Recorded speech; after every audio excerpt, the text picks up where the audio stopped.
What if your computer could think like a brain? Not just mimic, but truly operate on the same principles?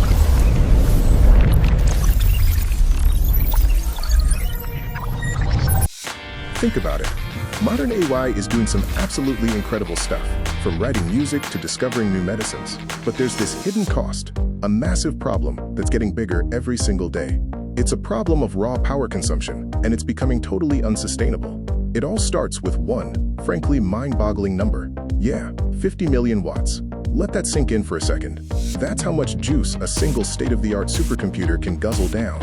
And honestly, it's a huge bottleneck for where AI can go next. Okay, but now for the crazy part, the real kicker. Our very best attempt at a thinking machine needs 50 million watts to run. Meanwhile, the original, the human brain, does things that are way more complex, using just 20 watts. Yeah, you heard that right. Less power than a dim light bulb. So you've got this massive efficiency gap, right? And that is exactly why the whole game for AI hardware is about to change. So how do you solve a problem like that? Well, instead of just building bigger, thirstier machines, researchers are doing something much smarter. They're going back to the original blueprint, the biological brain itself. They're asking, how can we get our computers to think more like, well, us? And that leads us to this amazing field called neuromorphic computing. The secret sauce here is this idea of co-location. See, in the computers you and I use every day, the memory and the processor are in different places, so data is constantly being shuffled back and forth, which wastes a ton of energy. The brain, it doesn't do that. It processes information right where it's stored, and that's the elegant trick neuromorphic hardware wants to copy. Okay, so that sounds cool in theory, right?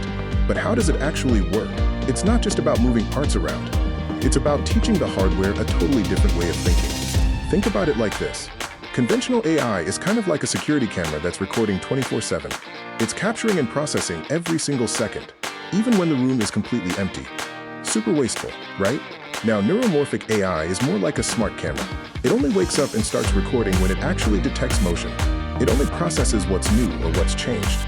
And that saves a ridiculous amount of energy. And when you put them head to head, the benefits just pop right off the page. Of course, you've got the ultra-low power we've been talking about. That's the big one. But check this out, adaptability. Your standard AI needs massive, slow retraining sessions. Neuromorphic AI, it learns on the fly, continuously. And latency? Forget about it. Because it only reacts when something happens, its response time is lightning fast. So it's not just more efficient, it's smarter and quicker too. And look, this isn't just some sci-fi concept stuck in a lab. This technology is moving out of the universities and into the real world. A whole new AI hardware ecosystem is emerging right now, and you better believe it's a global race. You've got companies like BrainChip here in the US, SynSense over in Switzerland, Prophecy in France, the list goes on. All these pioneers are racing to build the first truly brain-inspired processors. A real game changer is a component called a memristor. Basically, it's this tiny electrical component that can remember how much electricity has passed through it. And that little trick makes it the absolute perfect building block for an artificial synapse, the connections in the brain. And to really understand why this is such a big deal, you've got to think about scale. Researchers have basically figured out how to build one of those 100 trillion connections you'd need to make a network the size of a human brain. It's a huge step. What does that actually mean for us? Since these chips sip power and think fast, you can put them almost anywhere. Imagine intelligent prosthetics that learn and adapt to you, or autonomous cars making life or death decisions in a split second with zero lag. We're talking about everything from smarter drones to cybersecurity that can spot threats instantly. The possibilities are, well, they're pretty much endless.